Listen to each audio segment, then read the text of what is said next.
Ryan, you need to start learning what piss jugs are all about. I was like, okay, first of all, if that's It's, a piss jug, weird. Secondly, why is the liquid red? well, I quickly threw some food coloring in there. It was off color. I thought, well, it's a fucking joke. I'm not going to go that hard on it. No, it was this meme I saw the other day. It says gamer chair, like Bert's got there, like a gamer chair for sale, whatever, barely used, and it's a picture of it with a messy desk, and there's like 10-gallon milk gallon jugs filled with piss next to it. Oh, that's awesome. It was crazy, terrible. Oh man. Hey, let's talk about Ray, shall we? I guess. All right. You guess. 100.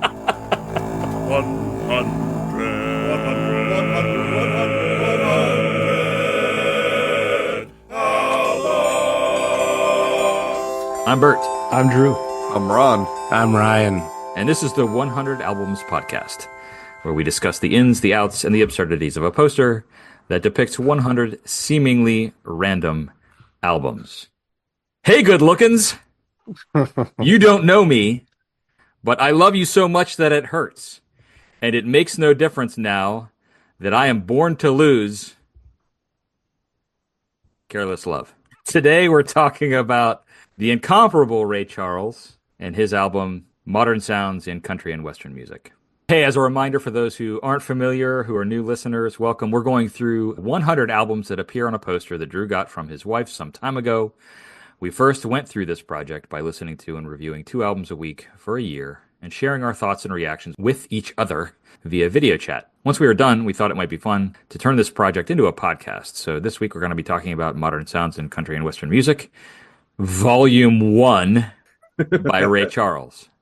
Vibe check, guys! Yeah, it's sure easy on the ears.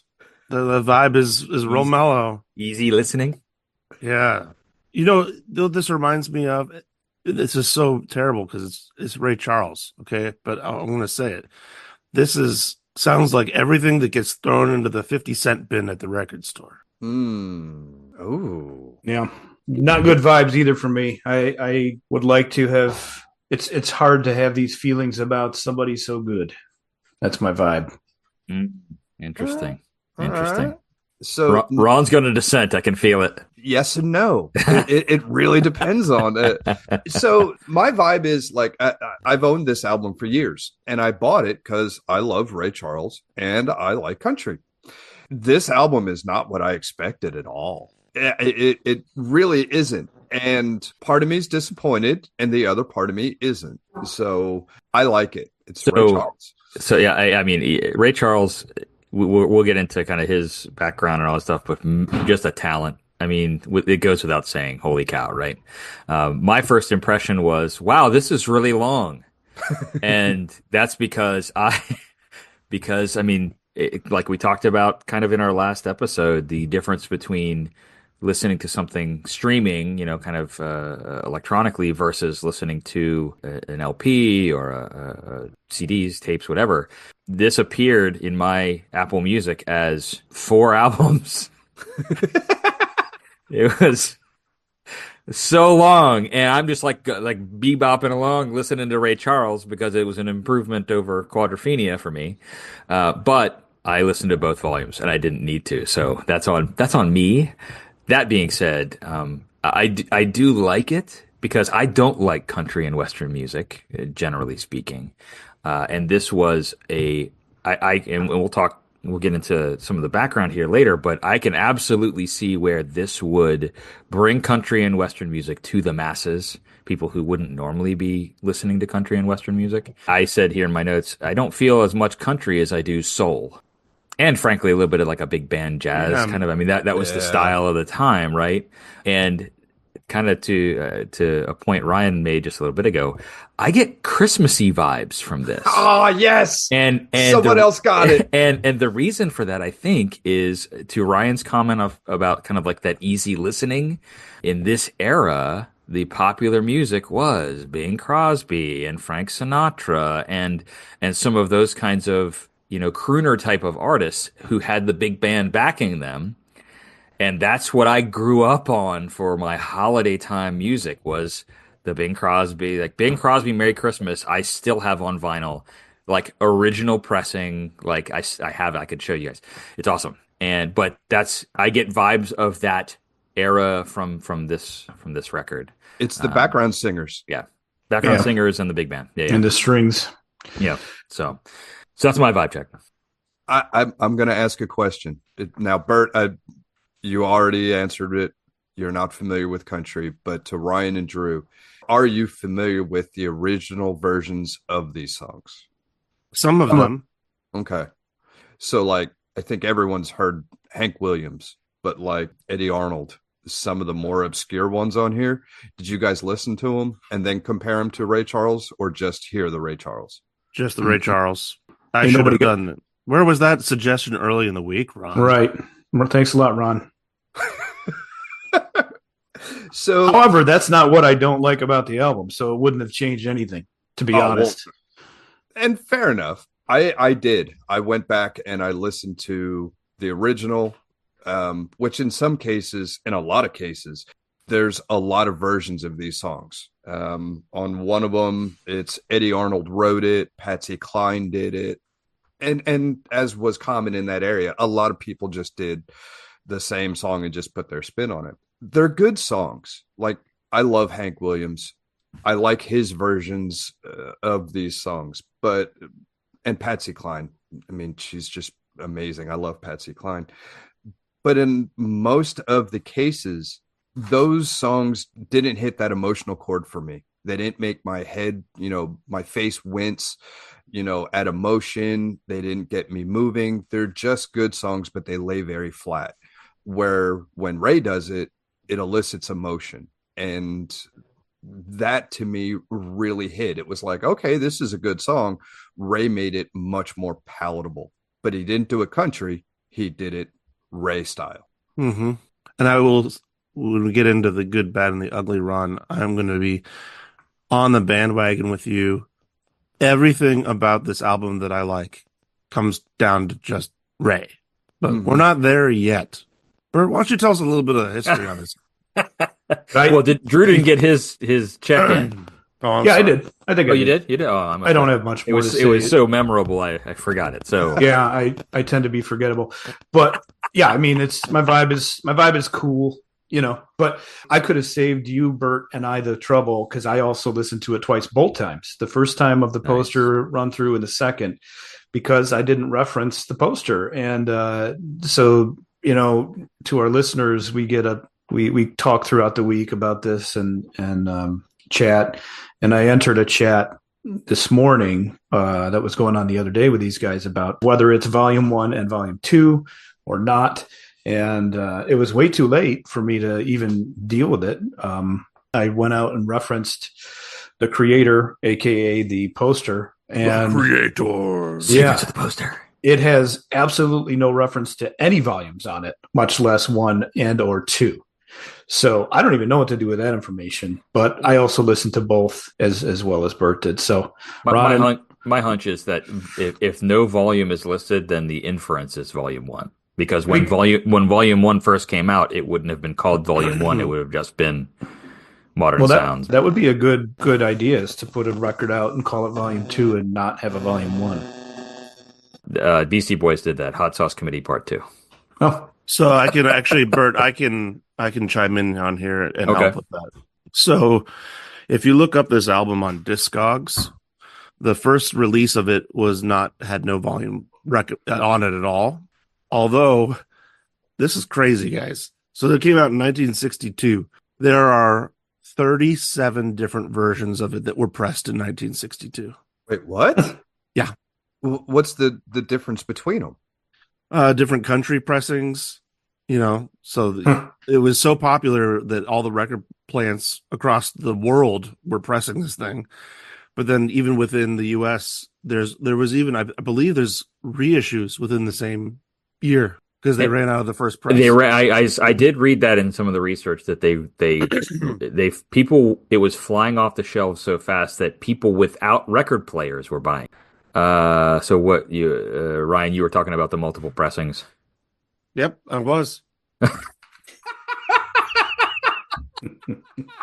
I guess he was done. Okay, hey, here's the background. Let me give you some background, context, background. Ray Charles Robinson was born on September 23rd, 1930 in Albany, Georgia. His musical curiosity was sparked at Wiley Pittman's Red Wing Cafe at the age of 3, when Pittman played some boogie-woogie on an old upright piano. Ray Charles was subsequently taught how to play piano by Pittman. Ray Charles started to lose his eyesight at the age of 4 or 5 and was blind by the age of 7, likely a result of glaucoma. I found a quote from Quincy Jones here that I thought was hilarious. Ray Charles is the most independent man I've ever seen in my life. The only time where he ever appeared to have any kind of handicap was when a beautiful woman was in the room. Then he started walking into walls and so forth. Can I help you, Mr. Charles? He'd get real blind, when the pretty girls were around. Okay. Ray Charles lists his musical idols as Nat King Cole and pianist Charles Brown. He was among the first musicians to blend the emotional power of gospel music with secular themes. In 1948, Charles hit the road for Seattle, where he formed his first group, the McSun Trio. Still showing the influence of piano blues of Nat King Cole and Charles Brown in his music, Ray Charles cut his first record, Confession Blues. To avoid being confused with popular boxer Sugar Ray Robinson, he began calling himself Ray Charles, so he dropped the Robinson. According to musicologist Henry Pleasance, Sinatra and Bing Crosby before him had been masters of words. Ray Charles is a master of sounds. His records disclose an extraordinary assortment of slurs, glides, turns, shrieks, wails, breaks, shouts, screams, and hollers, all wonderfully controlled, disciplined by inspired musicianship, and harnessed to ingenious subtleties of harmony, dynamics, and rhythm. It is the singing of a man whose vocabulary is inadequate to express what is in his heart and mind. He can't tell it to you. He can't even sing it to you. He has to cry out to you or shout to you in tones of eloquent and of despair or exaltation. The voice alone, with little assistance from the text or notated music, conveys the message. I thought that was very long, but a good description of Ray Charles and kind of his, what's going on with his musicianship. So I'm going to pivot to some of the stuff about country music here. Willie Nelson, in an interview with CBS News following Ray Charles' death, said, quote, "He did more for country music than any other living human being, because when he did that album, the one we're talking about, already Ray Charles was, a household word.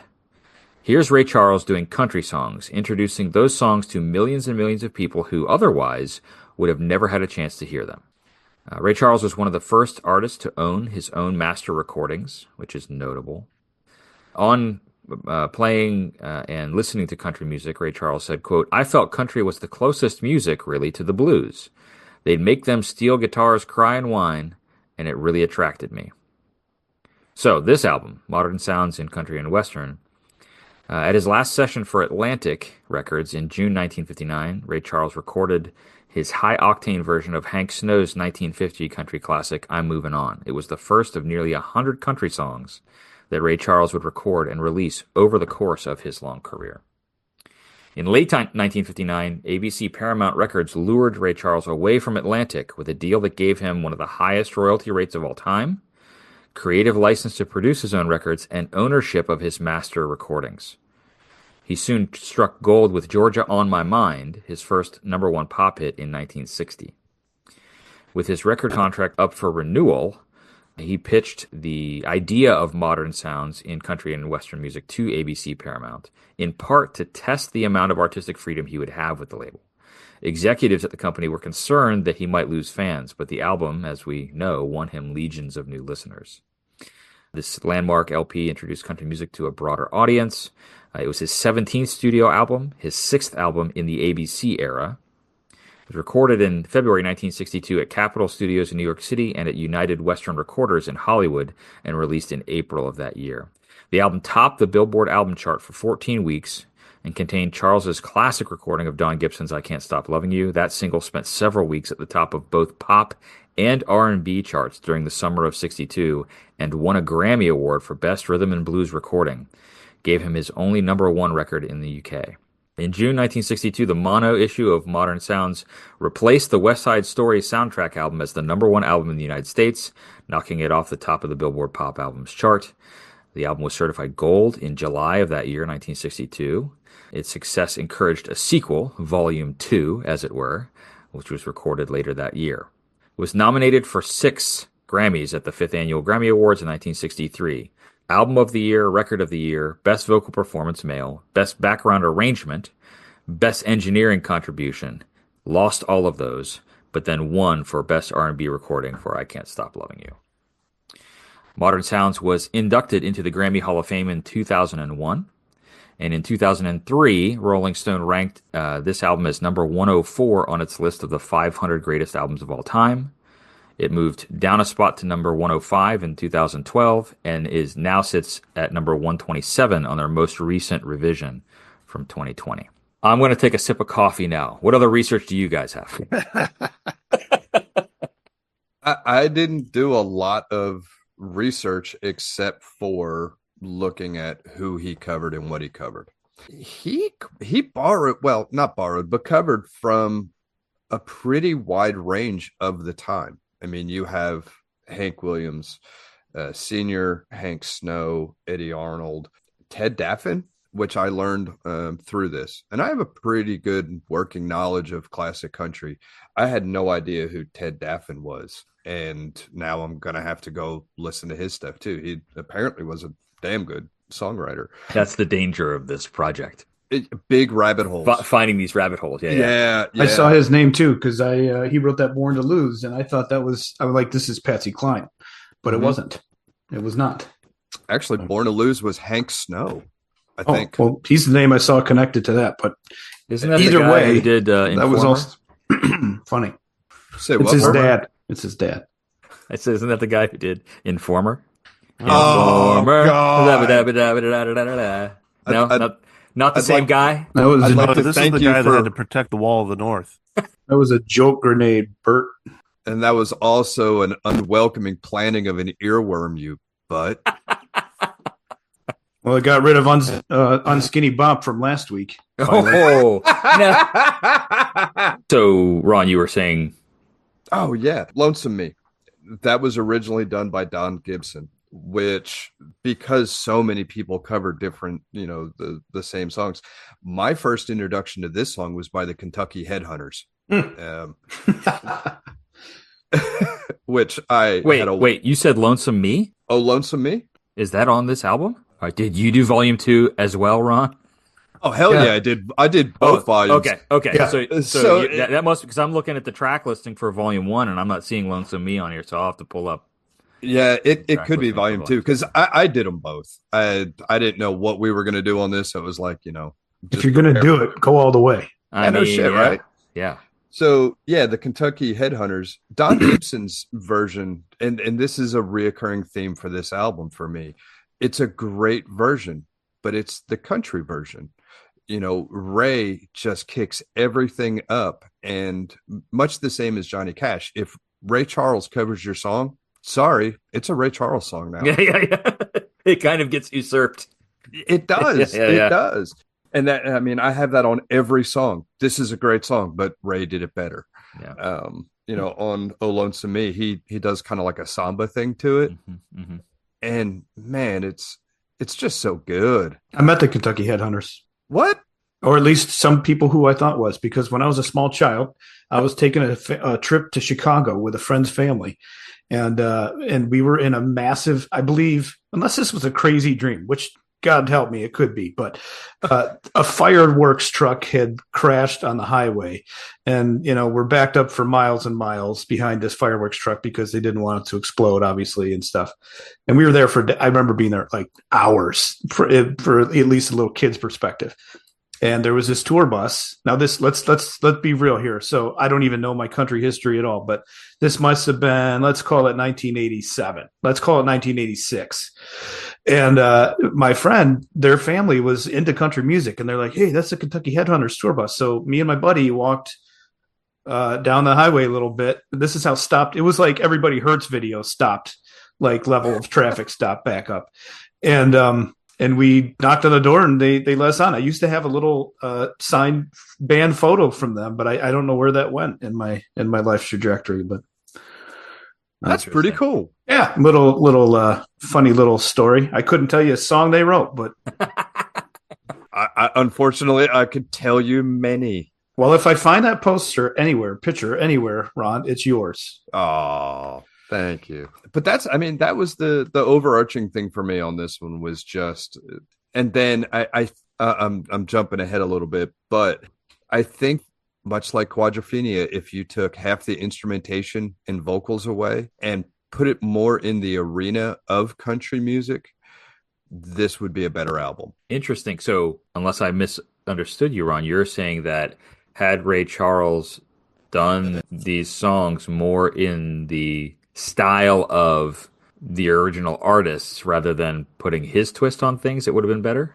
I think if Ray Charles did it as Ray Charles without the string section and the background vocals, it would have hit harder.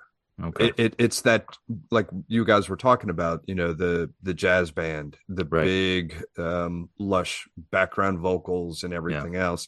I think if he would have done this later in his career, and more stripped down, I think it would have been even better. Yeah. Interesting. Yeah, a lot of the feel I get from this effort is they put it into the box that is this era's, I'm just going to call it muzak. I mean, it's nothing more to me. Soft, easy listening, super soft, easy listening. I'll get back to saying this again, I'm sure, but it's my grandfather to me, like stuff he would have had going in the background all the time. Yeah, he was a huge gospel fan and country fan. And the crooners, the Dean Martins kind of guys, you know, and all of that going on. These strings, and that's where I reached my limit with this album was just, here's another song that starts out with the strings, and it's like, come on, okay, enough. and thank God it was bookend. Both records were bookended by some pretty great hits, relatively speaking. Yeah. So I think it's we're going to take just a moment to hear from this week's sponsor, which I got this one this week. This episode of the 100 Albums podcast is brought to you by Pete's Gratifying Belly Scratches. Do you ever wake up early in the morning to pee and think to yourself, man, I could really go for something that will help me feel more awake, but I'm not ready for coffee yet? Well, you should try a gratifying belly scratch. Do you ever get up off the couch after binging a season of your favorite Netflix series and want something more? Get a gratifying belly scratch.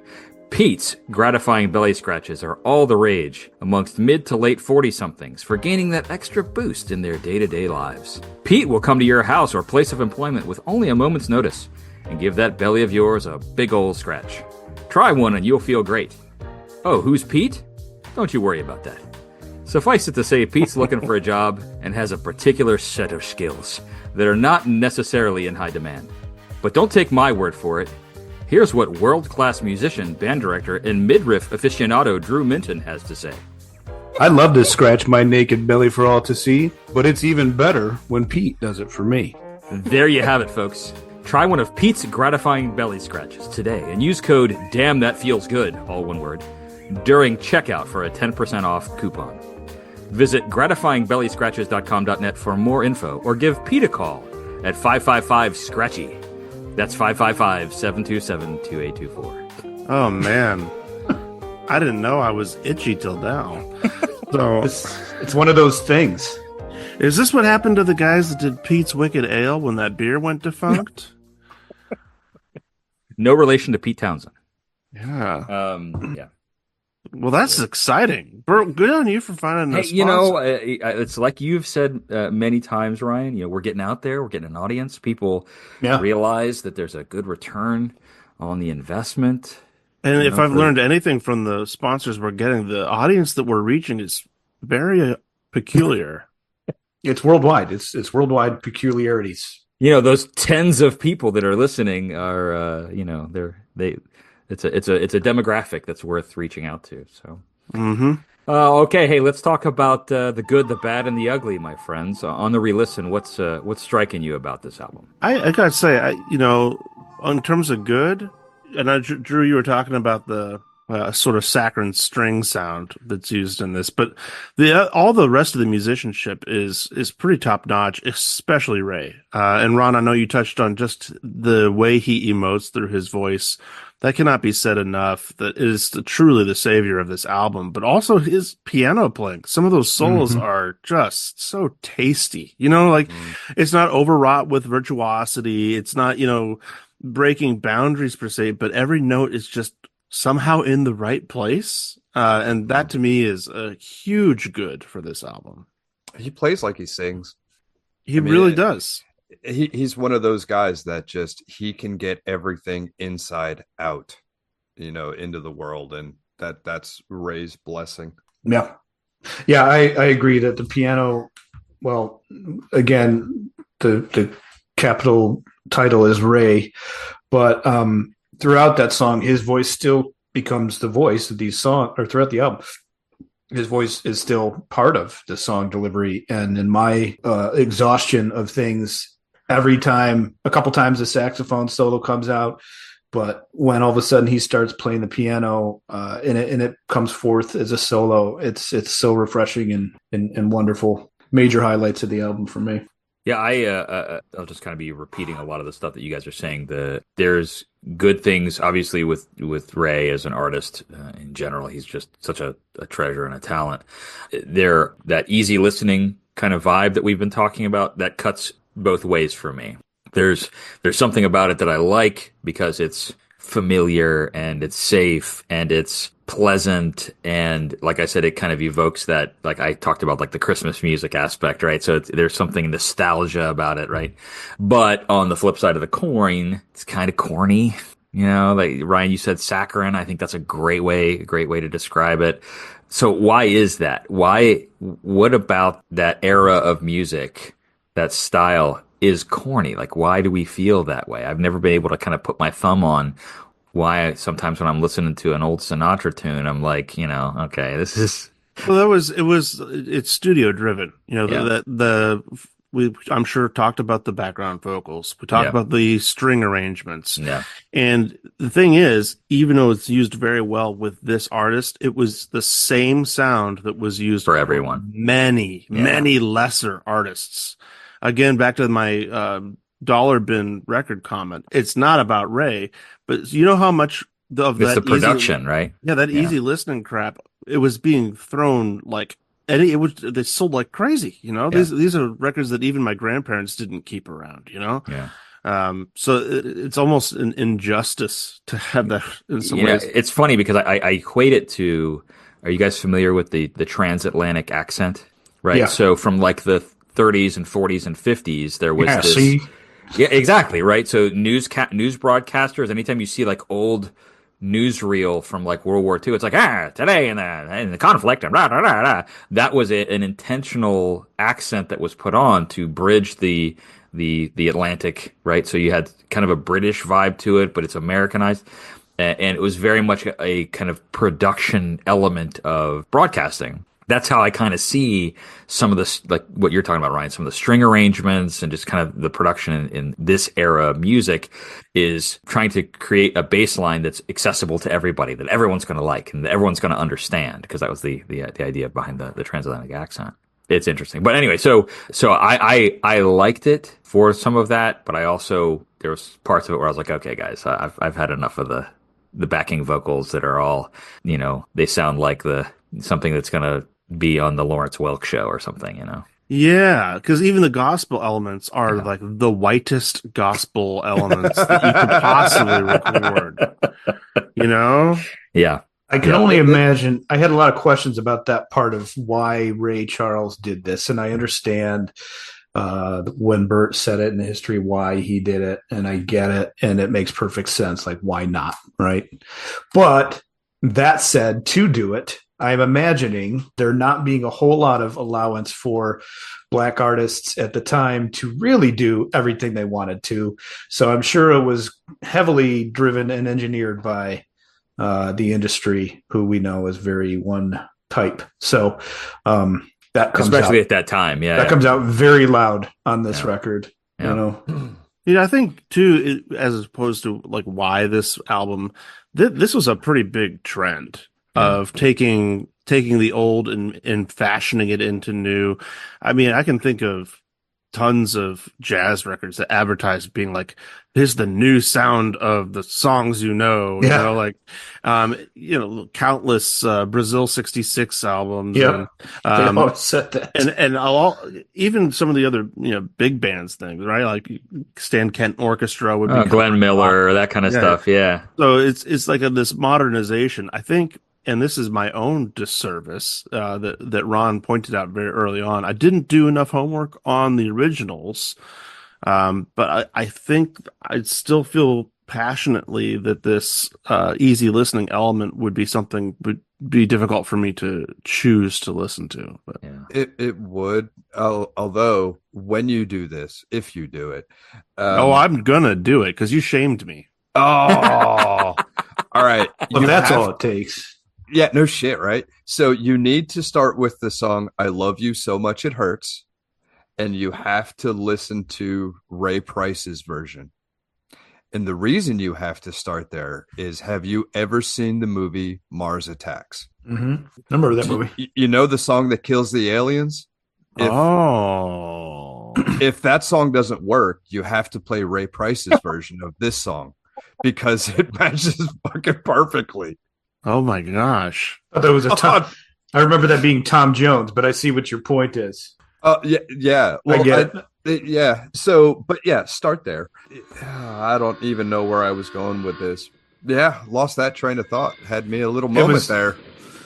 It was the Mars Attacks comment, man, yeah. that threw us all into deep thought. Yeah, no shit, right? Now Yeah. Bert is over there just Googling who did the Mars Attacks song. Indian Love Call by Slim Whitman in 1952. Oh man, I always see There you that go. title come up in those old school books, and I'm like, ugh. Passe. Okay, so I went down a Google rabbit hole there. Sorry. So, other good, bad, ugly? Other thoughts in that realm? I'll give. Oh, sorry. I'm Nope. gonna talk. You have to wait.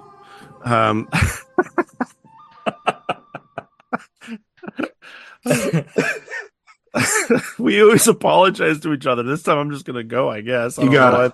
where that came from. You got to throw it. I think another good for me is the album ordering.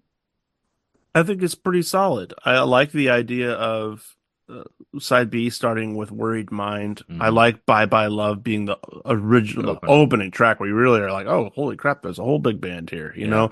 Yeah. And then the ending tracks are good too. They're not dingers, you know?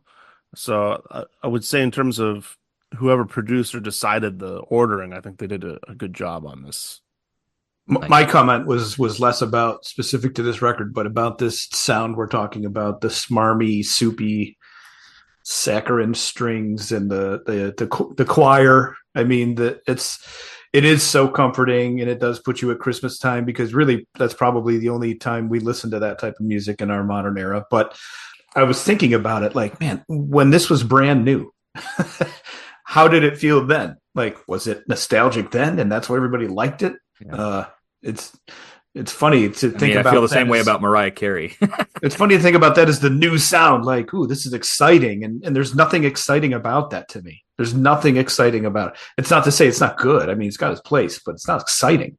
But coming from what was going on before they created that sound, that's the difference. And so I could see why everybody wanted to take part in it, and Yeah.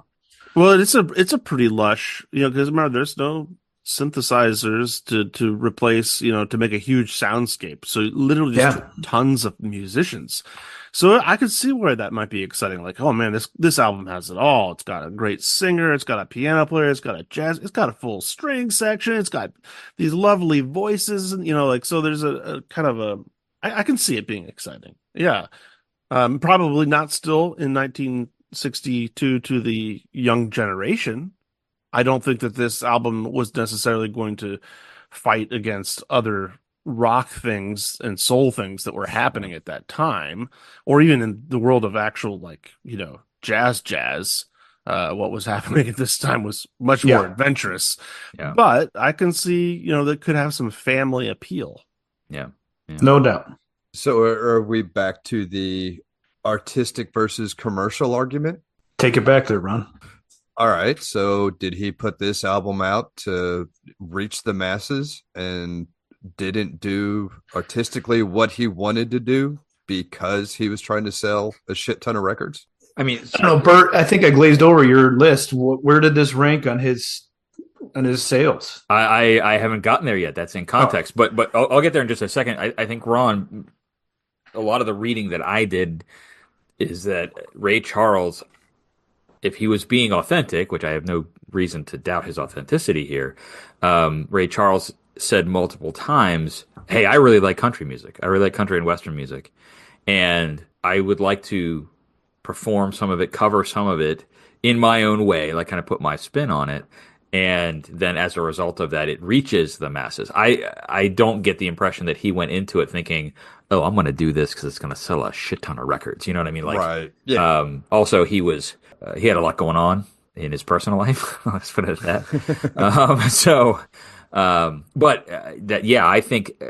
I think that the commercial success of this was a happy outcome, but was not necessarily the intent going into Gotcha. it. Based on what I've read, yeah. Yeah. And I know this, if for those of us that listen to volumes 1 and 2, when I was bringing it up online and I saw he did a cover of Johnny Cash's Ring of Fire. Did I send that to you guys? I don't think so. Holy shit. Is it good? Is so good. Yeah. I'll check that out. Yeah, but it's stripped down. It doesn't have the big jazz bands. It doesn't have that lush sound. It is just, it's so good. And I think because I saw that, I was like, oh, well, if he would have done that with the rest of these songs, completely different album. Yeah. Interesting.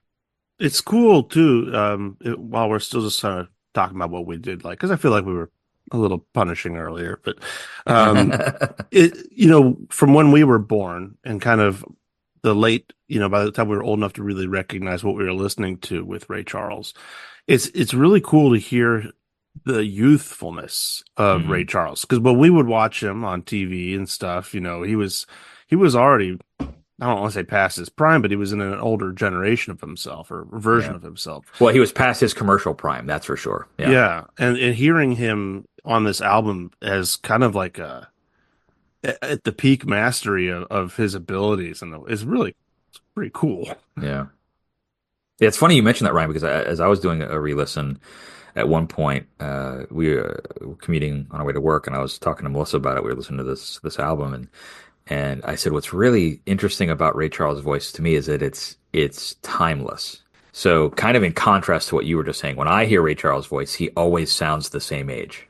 Now, that's not to say that, his skills did not change over his career and that kind of stuff, but he's always that kind of, I don't know, iconic musician. He's always at that kind of on that pedestal that he would have been later in his career, even though this would have been, I guess this is like mid-career. It's not super early, but that's just kind of an interesting interpretation on his sound.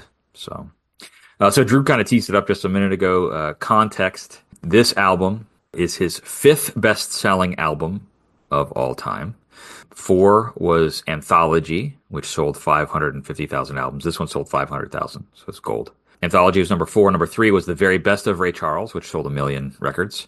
Number 2 was The Ray Soundtrack, which sold 1.5 million records. Interesting. And then I know Ryan's got his head in his hands. And number 1, so here's what I find really interesting, though. Genius Loves Company is his number 1 selling album. So number 2 was The Ray Soundtrack at 1.5 million. Number 1, Genius Loves Company, 4.4 million. So a pretty big jump between number 2 and number 1. In 1986, he was inducted into the Rock and Roll Hall of Fame. He's been nominated over his career for 37 Grammy Awards, and he's won 17 of them, including a Lifetime Achievement Award in 1987. I don't know so Ray Charles is one of those artists, kind of like Aretha Franklin we talked about many episodes ago, if you can pinpoint a pinnacle of what's the mountaintop for that person's career, I'm thinking it's probably Georgia on my mind because that's kind of it's like Aretha's Respect. It's kind of the career defining, song or whatever. But what do you guys think in terms of in Ray Charles's career arc? Where does this album kind of fall into that mix? It's just for me, this isn't how I would define Ray Charles. I feel like it's an outlier in a lot of ways to his output. Now, commercially, I'm actually glad to hear you say that because I thought, well, because I mean, the little research I did, they couldn't keep it on the shelves. It was sold so much. Yeah. So, although I'm a little upset that the soundtrack to Ray beats it out. Is that re-sung by Jamie Foxx? Did he record those songs? Or is it a compilation of Ray Charles songs as a soundtrack? Do you know? I think I'd have to look it up. I I know for the movie, when they did the actual movie, that's Jamie Foxx who's singing most, if not all, of the songs that appear in the movie. I don't know how they packaged the soundtrack album, if they used Ray Charles songs or if they used Jamie Foxx or maybe a combination of. I mean, that would be even more tragic. Not that he didn't do a good job, but geez, come on. Anyway, Well, yeah. sorry, Ryan. No, you're absolutely right because you don't listen to the Doors hoping to hear Val Kilmer. So, but it comes down to that. What I assume makes that album so popular is the same reason that the third one is so popular because they're both greatest hits albums. But I digress about greatest hits albums. Yeah, we've talked about that before. But I think Bert, you make a point here with your little turkey cutlet comment. It's difficult to kind of pinpoint his mountaintop. Yeah. Because really, when it comes to soul artists like this, there ain't no mountain high enough. There you go. There you go. So I just did a quick count on his Wikipedia discography page, and he's got close to 60 studio albums. So it's a needle in a haystack. I wasn't that far off with 100. No, you weren't. You weren't. So we talked about the pinnacle. I'm looking at the soundtrack right now. It looks like a compilation: Ray Charles, Eddie Arnold, Bobby Troup, Billie Holiday, Nat King Cole. So it's actually nothing to do with Ray Charles whatsoever, as far as I'm making this assumption. You mean nothing to do with Fox? Neither. I mean, Ray's songs are on the soundtrack, but it's all kinds of other people. So I'm not sure why they're listing it in a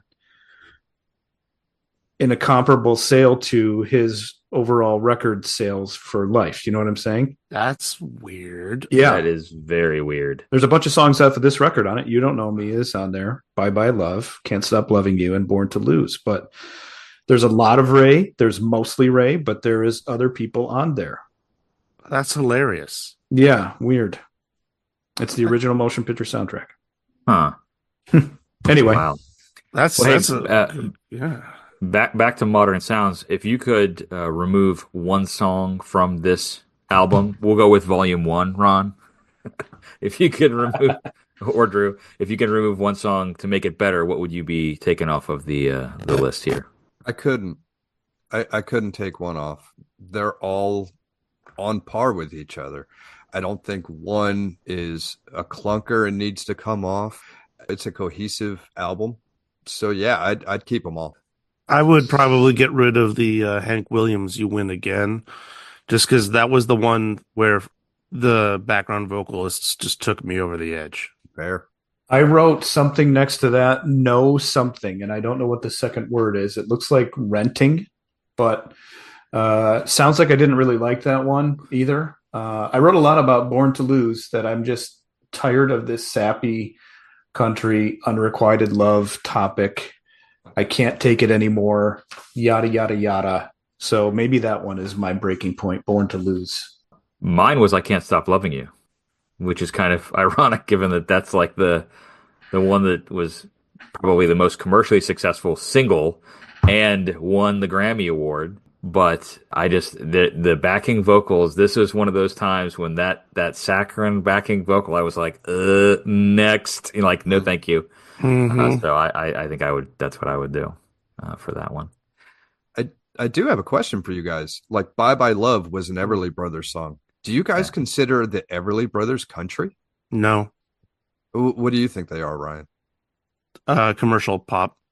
See, that's what I was thinking too, and that really threw me off that this got lumped in with country because I don't consider them country. Yeah, well, I mean, the third to last song on the second side is "Careless Whisper" by Wham. So, oh wait, no, sorry, that's "Careless." You didn't listen to Careless that Love. song. Wrong song. Sorry. Well, I mean, I'd pay to hear Ray's do the version of that song. He predated it by about by 20 years. I think those were his so- best moments on this, was when he took songs like Bye Bye Love and did his take on it. I mean, I felt like I didn't, and I purposely didn't look up any history on it because I wanted to hold on to what I thought this was a project of and see how it compared to what Bert had researched. And like, that's what I thought. Like, somebody made him do a country release and he put his favorite, they put his good stuff on around the body of the music to encapsulate it in something you wanted to listen to. And Bye Bye Love, the version of that was great. But then he got to You Are My Sunshine, which, I mean, he takes and puts kind of an old child's tune, for lack of a better words, on top of just blues changes, does that whole trick and, you know, makes it a cool little take on it. So I thought those were the best moments of it. Yeah. That's Well- volume 2, isn't it? You Are My Sunshine. Maybe. I didn't list that detail. You miss out though, Ryan. You missed out. Oh, I know. I miss out on a lot of things. Okay, results and ratings. Individual scores. I gave it a 5. Drew gave it a 4.5. Ryan gave it a 4. Average Holy score shit. was a 4.5. Rank out of 100, 74.5. Tied with Quadrophenia. Oh, all right. You know, Interesting. Add my 7 in there and get it off par with Quadrophenia. Yeah, and plus, I mean, Well, clearly- actually, so technically, Drew raised his Quadrophenia from a 4 or whatever he gave it to like a 7.5. So that's gonna kill Ray's record here. But I just found that really interesting that it's the literally exact same 74.5 on the score out of 100. So and for listeners, in the original experiment, we listened to 2 albums a week. These were paired yeah, that week, so maybe we were all in a mood. yeah, maybe. But That's Ron, what that says to me. Ron, you own this record, so Yeah, so second chance. Ron, what would you score it, or the rest of you guys, what would you change your scoring? I'd have it at least a 7.5 because I think it's a great album, but I don't think it's his best album. But it's Ray, so it's kind of like, eh. So yeah, I'd go 7.5. I think it falls a little bit for me. I just couldn't get behind it, and the good songs were so good, but I put dots next to them, and there's like 3. It's, you know what it is? It's the choice, since he didn't write most of these songs, right? Most of these are not his originals. It's the choice to not pick something with a different subject matter than "You have to be my girlfriend or else," and I'm so sad about it, and my life sucks, and it's enough. Sing about something else, and I would either keep it or raise it that score. But it was just like, you got to make better choices if you're going to make a cover record. But going back to what Bert said, though, this was he thinks country is very close to the blues. The blues is this subject matter. I mean, you don't hear a lot of other topics in the blues. And so if that's what his line of thinking is, it's going to be a thematically repetitive album. Well, and I almost agree with you totally. And I almost thought that's choice was on purpose to say, this is what country music is.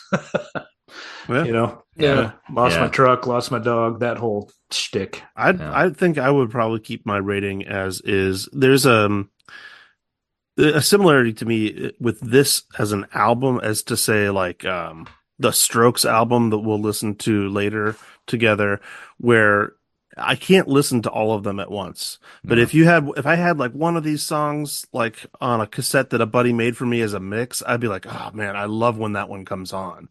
Yeah. But hearing all of them in a row, and I don't know how you guys did it with 2 volumes, it's just too much of that sound. Of that the nostalgia factor that charms me, it wears off. You know, Yes. I lose the spell of it.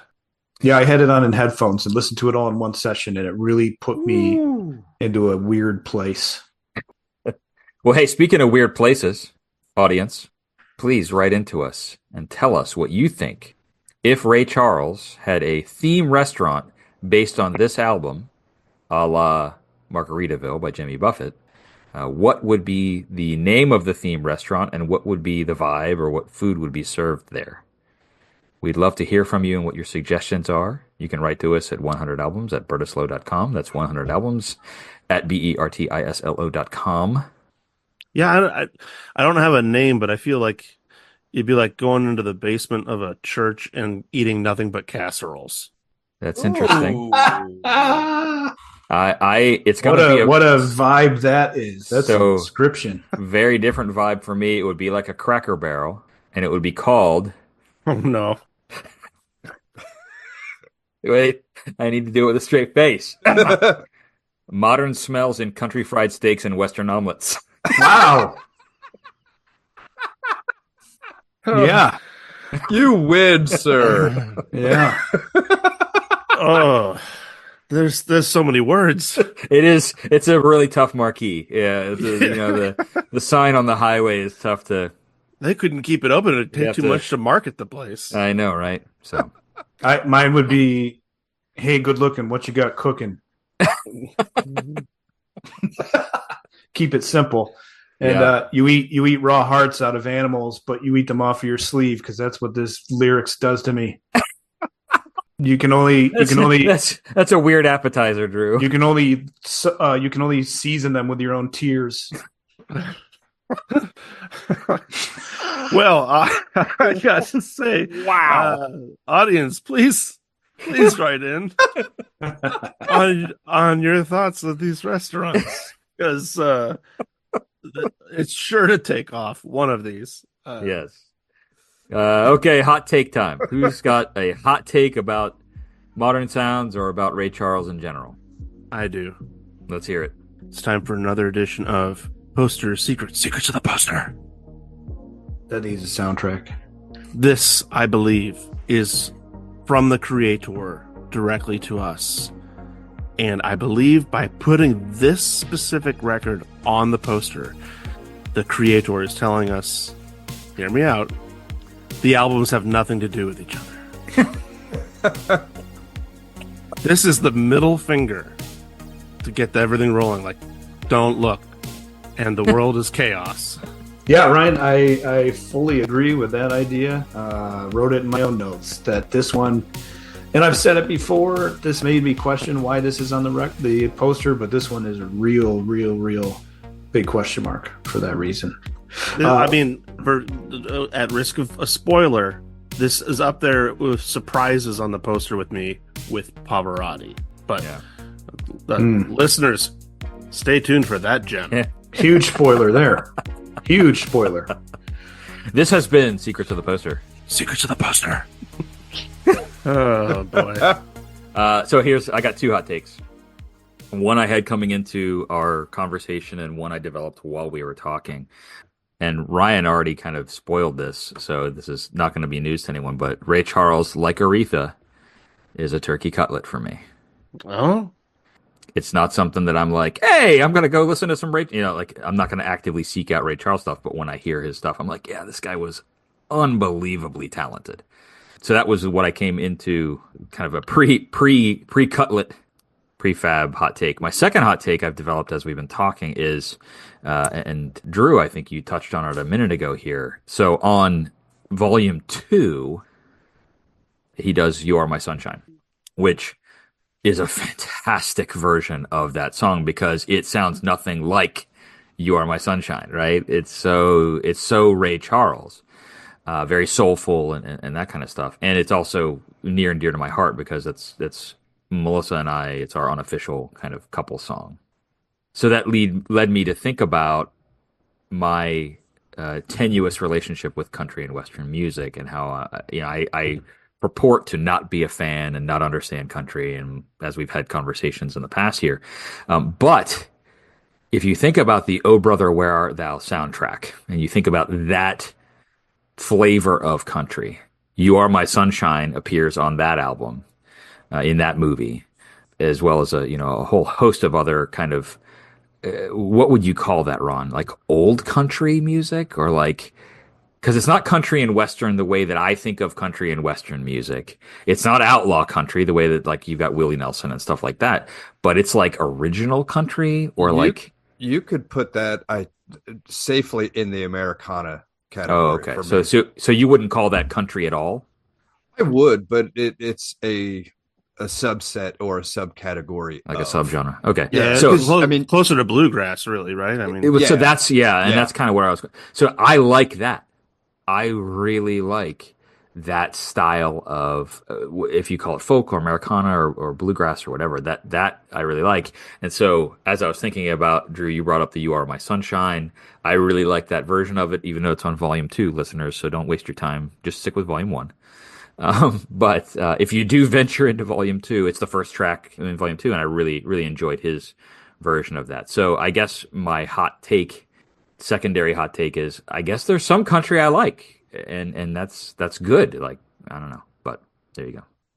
Other good hot on takes? you, Bert. Hey, I mean, I feel like my secondary hot take now is, why is everything a turkey cutlet?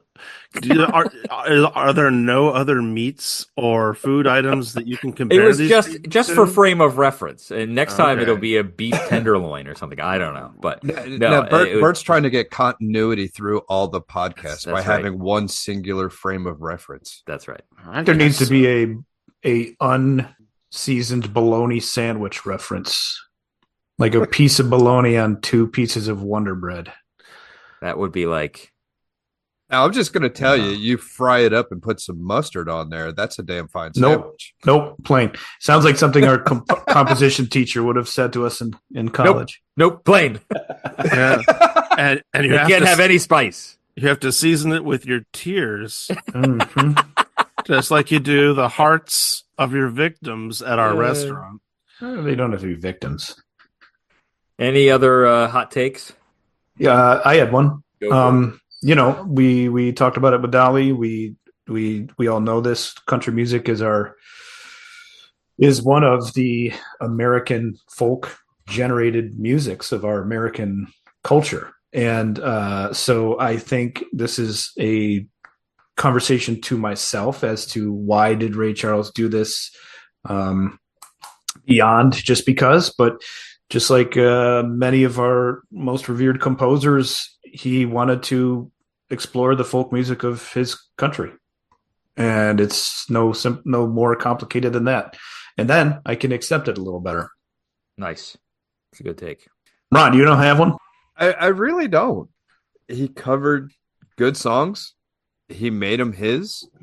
The ideology behind it being country being as, close to the blues. He's not wrong on that. It's just a different presentation of the same stuff. So, that's pretty much it. Fantastic. Well then, Ron's appearance today made possible by Gentiva.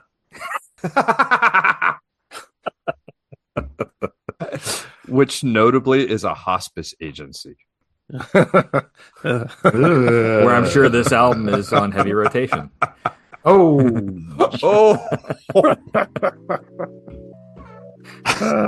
Off the rails we go. Hey, so that's it. Let's wrap it up, huh? Join us next week when we'll want to be starting something. We're going to be talking about Michael Jackson's dogs. Dogs barking. My dogs are barking. We'll be talking about Thriller by Michael Jackson and the monster record that was. We are not far off of our original schedule, now that you say Thriller, because I remember the week that I listened to it. That's interesting. Yeah. So, Thriller by Michael Jackson, that'll be a fantastic one. Until then, listeners, please connect with us on the podcast. Connect with the podcast on Facebook, Instagram, Threads, YouTube, and tell a friend. Tell them to search 100 Albums Podcasts on your favorite listening platforms. Write to us at 100albums@bertislow.com. Tell us what you think. Yeah. Tell us about Ray Charles Restaurant or any other ideas you have. And as always, thanks for listening, guys. Yeah, I got to get out of here and call Pete, so. Yeah, check out Pete's gratifying belly scratches at his website and phone number. So, hey, thanks, guys. It's always fun. Have a great week, everyone. You guys too. See you later. See you next time.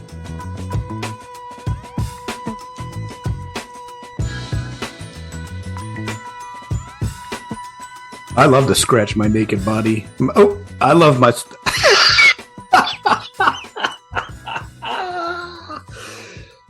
Woo. All right. Take two.